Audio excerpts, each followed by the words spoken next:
Good Boy has been the little indie picture that could recently, with it garnering a following before its release upon the debut of its trailers, which had caused it to trend, and rightfully so. The original premise is easy to root for. Following in the footsteps of John Wick, writer, director, and owner of the eponymous Good Boy, Ben Leonberg knows the audiences are incredibly likely to root more for an animal than a human actor. If you don't know, Good Boy follows a loyal dog as he witnesses supernatural occurrences which threaten his owner. He must then try to protect him. The main attraction of Good Boy is, undoubtedly, Indy, the leading star of the picture. If this performance is anything to go by, Indy is a natural, giving a performance which could put many recent horror protagonists to shame. Every expression of anticipation and dread is so well performed by the dog that I really felt worried for the character's well-being. By the time the film had ended, I had a tenseness in my chest from the stress of caring for this dog, as the world seemed to be against him. No, he's not Daniel Day-Lewis, but why were audiences expecting that much from an animal thespian? The excellence of the performance is also found in how Indy interacts with the camera. Rack focuses and tracking shots go off smoothly, with both the camera and Indy operating in conjunction to create a superb narrative flow when focusing entirely on Indy's character. Every time Indy is running around, scared and worried for his owner, you feel it. His concerned whines really resonate because he's not acting, he's living it. It's brutal. I think that it is nearly impossible to not feel for Indy. I mean, come on. The guy's adorable. The cinematography of the film also does a lot of the heavy lifting when it comes to grounding the audience in Indy's perspective.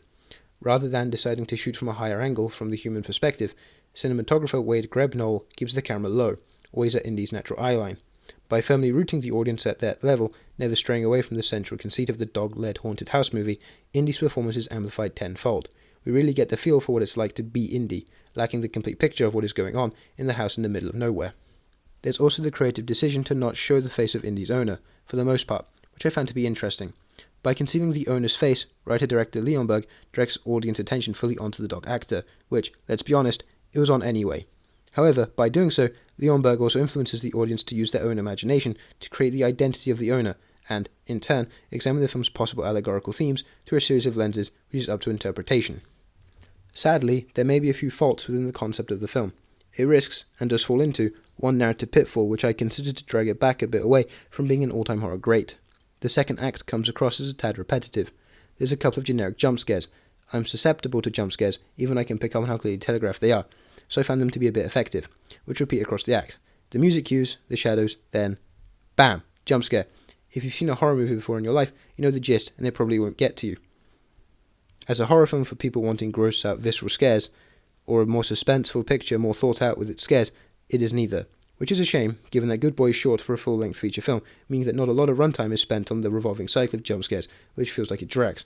It's barely dragging, just, given its runtime, it feels that way from time to time. Then, there is the performance from the owner, played by Shane Jensen. Because he isn't granted the use of his face by the concept of the film, there's very little emoting out of broad strokes physical performance and occasional ADR, which I'm certain was more of a necessity than simple script rewrites, which plague many larger productions. It is a very cartoonishly emotive performance in certain scenes, especially ones where he has to be angry. In those, he becomes kind of comically cruel to his beloved dog, which breaks apart the emotive cohesion of the narrative. Yet I do understand that the objective of the filmmakers is to ground the audience entirely in Indy's perspective, so alienating the owner through the camera work is a necessity for the concept that they sought to, and I may say did, achieve. In the end, I found Good Boy to be an incredible showcase from a director for his dog. For the most part, it is aptly emotional and hits you in the feels when it counts. I won't reveal anything, but the final shot of this is just incredible in how it wraps up Indy's arc. It brings the story being told to a close. It's genuinely affecting. It's not a long film, and it's not so emotionally draining so as to be considered hard to watch. Watch it for Indy, the best boy on screen. Good Boy, 3.5 stars. Well, that's all. Keep on watching movies, and form your own opinions. See you in the next one.